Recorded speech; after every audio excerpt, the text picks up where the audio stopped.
कहानी की शुरुआत में हम एक रिसर्चर की टीम को देखते हैं जो साउथ अटलांटिक ओशियन में अपना सफर तय कर रहे होते हैं। उस शिप पर डेविड नाम का एक वेदर एक्सपर्ट होता है जो बदलते मौसम का हाल बताता है। वो सब लोग एक ऐसे आइलैंड की तरफ जा रहे थे जो बहुत ही रिमोट जगह पर होता है। गवर्नमेंट ने डेविड को वहाँ पर इसलिए भेजा ताकि वो उस आइलैंड के बदलते मौसम का ऑब्जर्वेशन कर सके। डेविड को लगभग 1 साल तक वहाँ पर रुकना था। मौसम का पूरा डाटा कलेक्ट करने के लिए उसे 1 साल रुककर ही वापस लौट कर आना था। डेविड को साल भर का खाना और जरूरत का सामान दे दिया गया था। कई दिनों के लंबे सफर के बाद आखिरकार वो आइलैंड तक पहुंच गए। वो लोग अपनी बोट की मदद से उस आइलैंड पर उतरे। ये आइलैंड पूरी तरह से वीरान था, जहां कोई भी दिखाई नहीं दे रहा था। उस आइलैंड पर एक लाइट हाउस और एक छोटा सा घर था जहां डेविड को रहना था, क्योंकि इससे पहले भी एक रॉबर्ट नाम का वेदर एक्सपर्ट यहाँ पर रहता है, लेकिन अब उसकी ड्यूटी का वक्त खत्म हो चुका है और अब उसकी जगह डेविड यहाँ पूरा साल मौसम का डाटा कलेक्ट करने के लिए रहेगा और वह पुराना ऑफिसर रॉबर्ट शिप के साथ वापस चला जाएगा।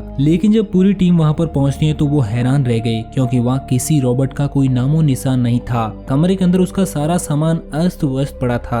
जिसके बाद कैप्टन और डेविड ने सोचा कि शायद रॉबर्ट लाइट हाउस में हो सकता है। अब वो लाइट हाउस की तरफ बढ़ते हैं और वो सब वहाँ पर एक अजीब सा नजारा देखते हैं। वो देखते हैं कि पूरा लाइट हाउस नुकीली लकड़ियों से घिरा हुआ था, जैसे किसी ने जानबूझकर उसे बंद कर दिया हो ताकि कोई भी अंदर ना जा सके। जिसके बाद उन्होंने लाइट हाउस का गेट कई बार नॉक किया, लेकिन उन्हें कोई जवाब नहीं मिला। आखिर में वो लोग गेट को तोड़कर अंदर घुस जाते हैं। लाइट हाउस के अंदर उन्हें एक आदमी मिला जिसका नाम ग्रूनर होता है। जब वो ग्रूनर से पुराने वेदर एक्सपर्ट रॉबर्ट के बारे में पूछते हैं तो वो बताता है कि वो तो मर चुका है। वो एक बार समंदर की तरफ गया, लेकिन दोबारा कभी लौटकर वापस नहीं आया। ग्रूनर की बातें सुनकर डेविड और कैप्टन दोनों हैरान हो जाते हैं। अब कैप्टन डेविड से कहता है कि अगर तुम अब भी चाहो तो हमारे साथ वापस चल सकते हो, क्योंकि उन्हें यहाँ कुछ ठीक नहीं लग रहा था। लेकिन डेविड वापस जाने से इनकार कर देता है। डेविड ने सोचा कि अगर वह गवर्नमेंट को उस आइलैंड का एक्यूरेट वेदर रिपोर्ट दे पाया तो उसे काफी तगड़ा पैसा मिल जाएगा। इसके बाद कैप्टन प्रोटेक्शन के लिए उसे एक गन देता है और डेविड को आखिरी बार अलविदा बोलकर वो सब लोग वहाँ से निकल जाते हैं। अब पूरे 1 साल के बाद ही वो उसे लेने के लिए लौटेंगे। अब डेविड अपने रूम को थोड़ा सही करता है और सामान को अरेंज करता है।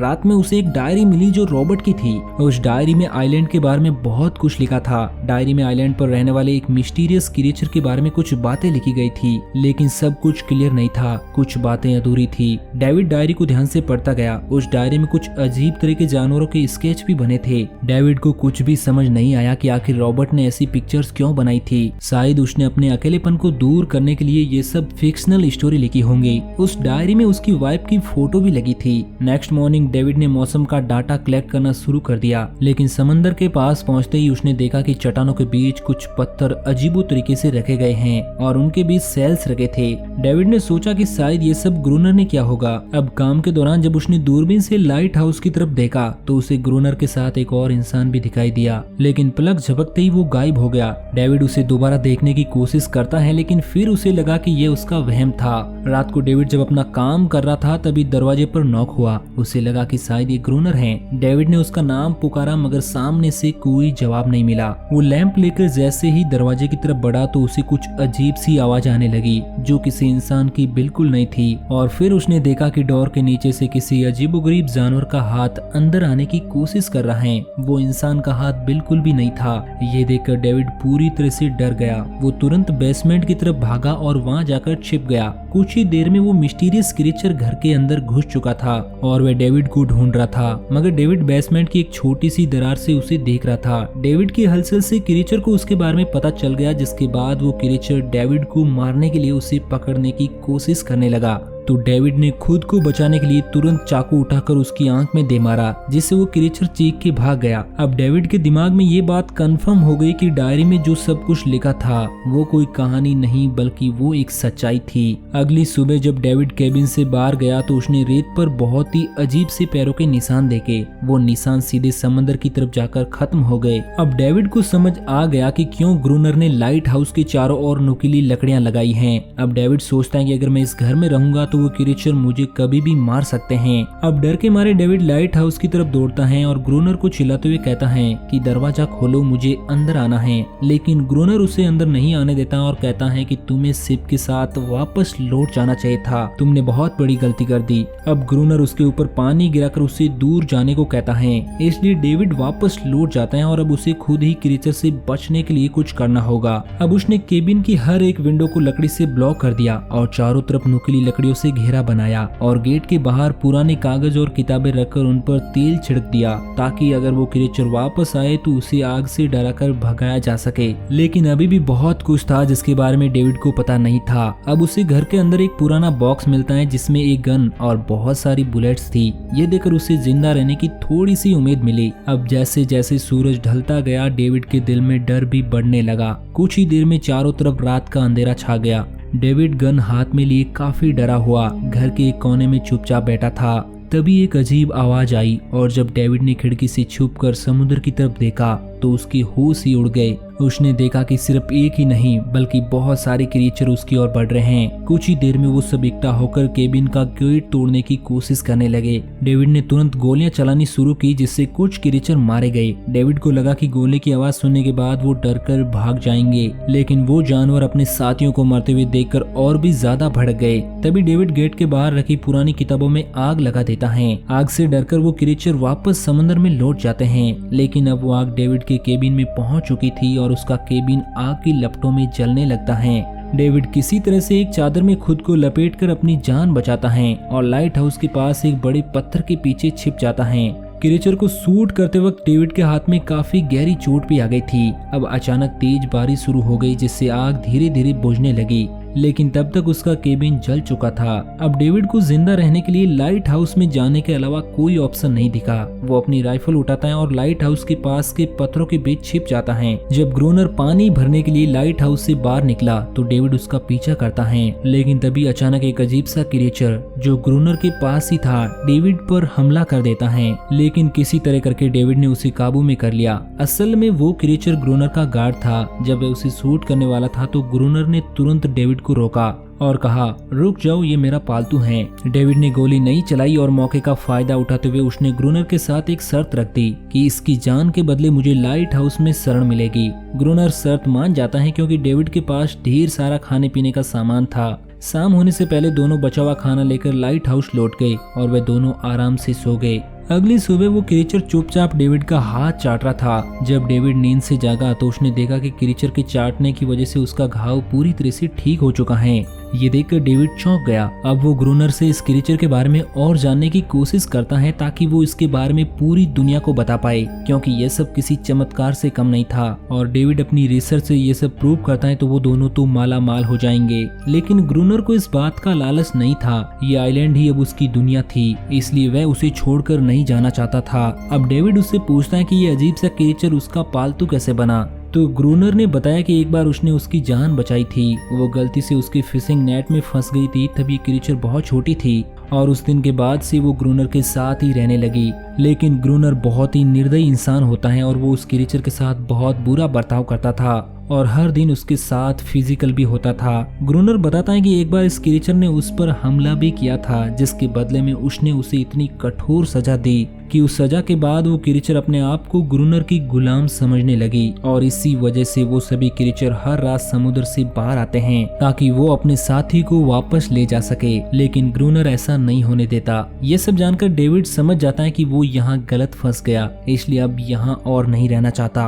और किसी तरह से इस आइलैंड से अपनी जान बचाकर भागना चाहता था। खैर शाम होने लगी और ग्रोनर उसे गन लेकर रेडी होने के लिए कहता है, क्योंकि वो सब कभी भी हमला कर सकते हैं। अब कुछ ही देर में समुद्र से बहुत सारे क्रिएचर बाहर निकल कर आ गए। वो सब लाइट हाउस की तरफ बढ़ते जा रहे थे और ग्रोनर उन पर लगातार फायर करता जा रहा था। लेकिन डेविड पूरी तरह से डर गया था और कुछ ही देर में वो बेहोश हो गया। सिर्फ ग्रोनर पूरी रात अकेला इन क्रिएचर से लड़ता रहा। अगली सुबह ग्रोनर ने गुस्से में डेविड पर पानी डालकर उसे उठाया और कहा कि अगर तुम्हें जिंदा रहना है तो इन्हें मारना होगा, नहीं तो मैं तुम्हें लाइट हाउस से निकाल दूंगा और तुम्हें मेरी हर बात माननी होगी। अब डेविड के पास दूसरा कोई ऑप्शन नहीं था, इसी वजह से वो ग्रोनर की हर बात मानने लगा। लेकिन एक चीज थी जो उसे बिल्कुल भी पसंद नहीं आई, वो ये थे कि हर रोज उस फीमेल क्रिएचर को अलग अलग अलग तरीकों से फिजिकली टॉर्चर करना। अब रात होती है तो वो दोनों फिर से गार्ड ड्यूटी के लिए तैयार हो जाते हैं और एक बार फिर से वो जानवर समुद्र से निकलकर बाहर आते हैं। लेकिन आज डेविड को डर नहीं लग रहा था। उसने उन पर फायरिंग शुरू की, मगर आज ग्रूनर कुछ भी नहीं कर रहा था। वो चाहता था कि डेविड खुद सीख सके कि इन क्रीचर से कैसे लड़ा जाए। इसी तरह डेविड को लड़ते लड़ते वो रात बीत जाती है। सुबह ग्रूनर ने देखा कि डेविड लाइट हाउस के गेट के बाहर खून में लथपथ बैठा था। अब उसने सीख लिया कि इन क्रीचर से कैसे लड़ना है। अब वक्त बीतता जाता है। रात को इन क्रीचर से लड़ते हुए और दिन भर ग्रूनर के लाइट हाउस में काम करते हुए डेविड बहुत बिजी रहने लगा। ये आइलैंड अब उसके लिए एक बंद घर जैसा हो गया था। वो हर वक्त सोचता रहता था कि कब वो इस नरक से निकल पाएगा। अब वक्त के साथ डेविड की उस फीमेल क्रीचर के साथ दोस्ती हो गई थी। उसे उसकी हालत के लिए बहुत बुरा लग रहा था। उसने उसे अनारिसा नाम दिया। अब सर्दियां आने पर उन्होंने देखा कि इन क्रीचर के अटैक धीरे धीरे कम हो रहे हैं। डेविड सोचता है कि शायद सर्दियों में वे कहीं और चले जाते हैं या फिर उन्हें समझ आ गया था कि इन दोनों से लड़कर कुछ हासिल नहीं होगा। लेकिन ग्रूनर उसे बताता है कि वो फिर से अटैक जरूर करेंगे, मगर अभी वो अपनी संख्या बढ़ा रहे हैं। अब एक रात डिनर के बाद ग्रूनर और डेविड टाइम पास के लिए चेस खेल रहे थे, लेकिन वो दोनों खेल में इतने उलझ गए कि लाइट हाउस की लाइट ऑन करना ही भूल गए। अंधेरे का फायदा उठाकर क्रीचर ने उन पर अटैक कर दिया। डेविड ने देखा कि क्रीचर की संख्या इतनी ज्यादा थी कि दोनों मिलकर भी ज्यादा देर तक नहीं लड़ सकते थे और उनकी गोलियां भी खत्म हो गई थी। अब किसी तरह बचते बचाते वो दोनों लाइट हाउस के टॉप तक पहुंच गए, लेकिन इस बीच ग्रूनर के पैर में गहरी चोट आ गई। आज वो क्रीचर उन पर भारी पड़ रहे थे और दोनों को लगा कि आज उनकी मौत पक्की है, मगर तब तक सुबह हो गई, जिससे वो क्रीचर लाइट हाउस छोड़कर समुद्र में वापस चले जाते हैं। धूप निकलने के बाद अनारिसा ग्रूनर के जख्म को ठीक करने की कोशिश करती है। अब तक डेविड को समझ आ चुका था कि वो इन जानवरों के साथ ये लड़ाई नहीं जीत सकते। उनकी गोलियां भी लगभग खत्म हो चुकी थी और उनके पास खाना भी इतना नहीं था कि वो सरवाइव कर सके। अगले दिन जब डेविड लाइट हाउस के बाहर इधर उधर घूम रहा था तो उसने समुद्र में एक जहाज देखा। वो जहाज को सिग्नल देने के लिए जल्दी से अंदर से फ्लेयर गन लाया, लेकिन ग्रूनर ने उसे रोक दिया क्योंकि वो नहीं चाहता था कि डेविड यहाँ से जाए। उसी वक्त अनारिसा ग्रूनर पर हमला कर देती हैं। असल में वो डेविड को ग्रूनर से बचाना चाहती थी। ग्रूनर साइको हो चुका था और वो किसी को भी यहाँ से जाने नहीं देना चाहता था। वो उसी आइलैंड को अपनी दुनिया और खुद को उसका किंग समझता था। धीरे धीरे वो शिप डेविड की आंखों के सामने ओझल हो जाती हैं और वो कुछ भी नहीं कर पाया। अब वक्त बीतता गया और ग्रूनर अब भी डेविड और अनारिसा के साथ बहुत बुरा बर्ताव कर रहा था, लेकिन अनारिसा के साथ जो वो करता था वो डेविड को बिल्कुल भी पसंद नहीं था। एक दिन डेविड ने अनारिसा को एक छोटी टॉय बोट गिफ्ट में दी जो उसने किसी मछली की हड्डी से बनाई थी, लेकिन जब अनारिसा ने उस बोट को देखा तो वो डेविड को आइलैंड के एक ऐसे कोने में ले गई जहाँ सचमुच एक असली बोट रखी थी। जब डेविड ने इस बोट के बारे में ग्रूनर से पूछा तो उसने बताया कि उसे पहले से पता था कि वहाँ पर एक बोट है। कुछ लोग जब इस आइलैंड तक बोट के जरिए अपनी जान बचाने आए थे तो सुबह होने से पहले उनमें से कोई भी जिंदा नहीं बचा। सबको इन क्रीचर्स ने मार दिया। वो सब शिप में गोला बारूद ले जा रहे थे, लेकिन समुद्र में आई तूफान की वजह से उनका शिप इस आइलैंड के पास डूब गया था। ये सब सुनते ही डेविड के दिमाग में एक आइडिया आया। उनके पास एक डाइविंग सूट जैसा कुछ था। डेविड ने कहा कि अगर हम दोनों में से कोई उस सूट को पहनकर समुद्र के उस हिस्से में जाए जहाँ वो सूट डूबी थी तो हो सकता है कि उन्हें कुछ गोलियां या बारूद मिल जाए जिससे इन क्रीचर से लड़ना आसान हो जाए। लेकिन ग्रूनर इसके लिए मना कर देता है। हालांकि डेविड अपनी जान को खतरे में डालकर ये काम करने को तैयार था। कुछ और दिन ऐसे ही गुजर गए और डेविड और अनारिसा की दोस्ती और गहरी होती गई। असल में वो उसे पसंद करने लगा था। एक दिन इन दोनों को रोमांस करते हुए ग्रूनर देख लेता है और उसे लगा कि ऐसे तो अनारिसा उससे छीन जाएगी, इसलिए डेविड को रास्ते से हटाना पड़ेगा। अगले दिन ग्रूनर खुद डेविड की बात को मानने को तैयार हो जाता है और वो डेविड से कहता है कि तुम सूट पहनकर नीचे पानी में जाओगे और वहाँ ढेर सारा RDX कलेक्ट करोगे, जिसके बाद मैं तुम्हें बोट से ऊपर की तरफ खींच लूंगा। लेकिन ग्रूनर का असली इरादा कुछ और ही था। वो सोचता है कि जब डेविड RDX लेकर आएगा तो वो उन्हें रख लेगा और डेविड को समंदर में ही छोड़ देगा ताकि वो क्रीचर उसे मार दे। इस तरह से डायनामाइट भी उसके पास आ जाएंगे और अनारिसा फिर से उसकी गुलाम बन जाएगी। अब वो दोनों बोट में बैठकर उस जगह पहुंच गए जहाँ शिप पानी में डूबा था। पानी के नीचे जाने के बाद डेविड ने देखा कि शिप पूरी तरह से तबाह हो चुकी है, लेकिन उसकी किस्मत अच्छी थी कि उसे कुछ डायनामाइट के बॉक्स मिल गए। मगर तभी अचानक कुछ क्रीचर उसके सामने आ गए। उन्हें देखते ही डेविड घबरा गया और नीचे गिर पड़ा। वो सूट इतना भारी था कि वो हिल भी नहीं पा रहा था और डेविड ग्रूनर को ऊपर सिग्नल भी नहीं भेज पाया, इसलिए उसे लगा कि डेविड मर चुका है। लेकिन असल में वो तो सिर्फ दो छोटे बच्चे थे।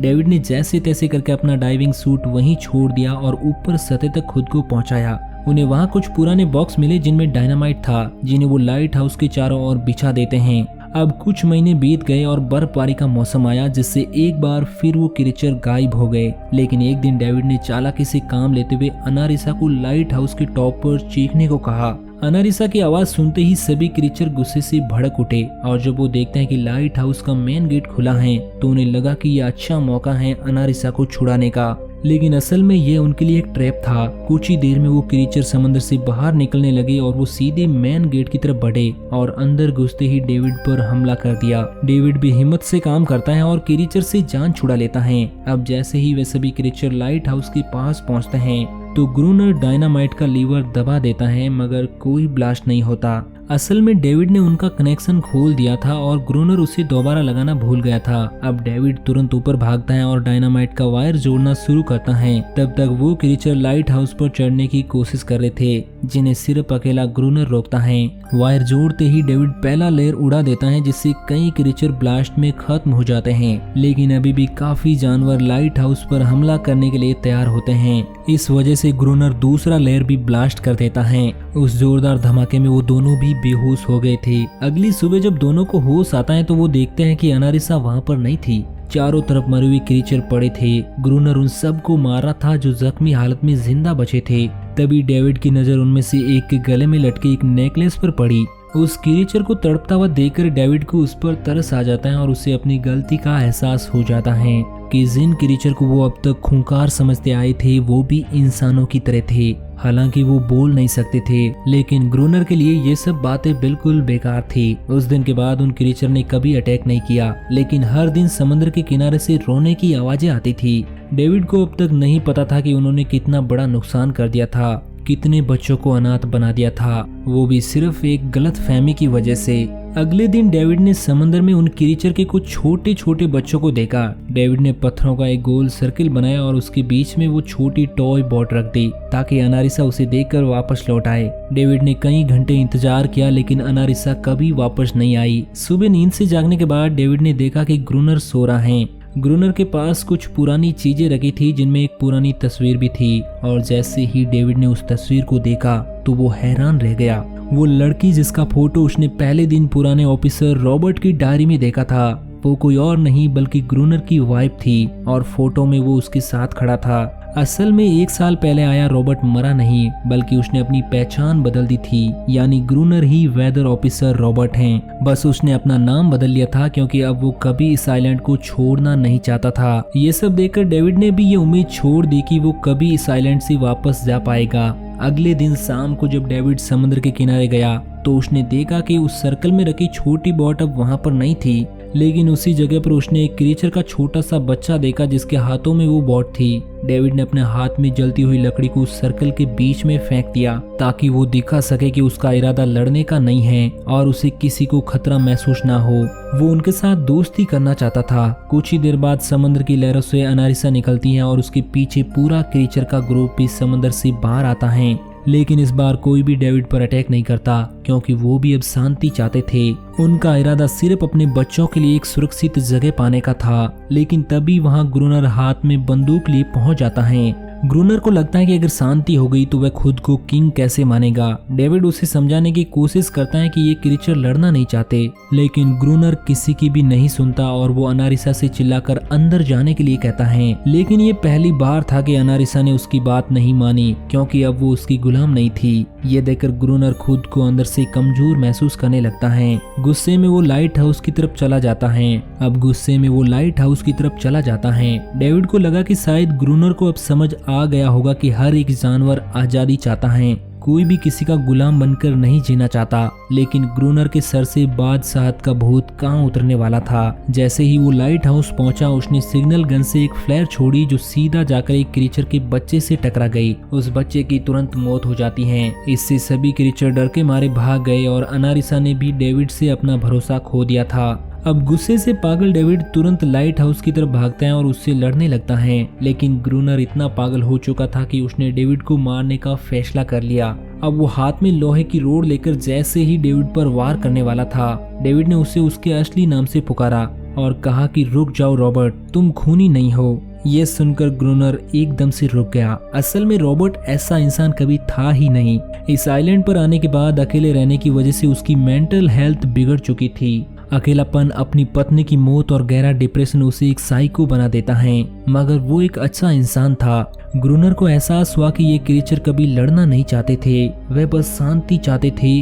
उसने उन्हें सिर्फ इसलिए मारा ताकि वे खुद को पावरफुल दिखा सके, और अब उसे अपनी गलती का एहसास हो चुका था, इसलिए वो खुद को उन क्रिएचर के सामने सरेंडर कर देता है और कुछ ही पलों में उन्होंने उसे मार दिया। डेविड लाइट हाउस के अंदर खुद को लॉक कर लेता है। 1 साल बाद आइलैंड पर एक गवर्नमेंट ऑफिसर आता है, साथ में एक नया वेदर एक्सपर्ट भी होता है। अब डेविड की ड्यूटी खत्म हो गई, लेकिन जब कैप्टन पिछले ऑफिसर के बारे में डेविड से पूछता है तो वो कहता है कि डेविड मारा गया। असल में वो भी इस आइलैंड को छोड़ना नहीं चाहता था, बिल्कुल ग्रोनर की तरह। अनारिसा भी अपने परिवार के साथ खुश थी, क्योंकि अब वो सब आजाद थे, और इस कहानी की हैप्पी एंडिंग यहीं पर हो जाती है। दोस्तों, आपको ये कहानी कैसी लगी नीचे कमेंट करके जरूर बताना। मैं मिलूंगा आपसे किसी नए दिन नई कहानी के साथ।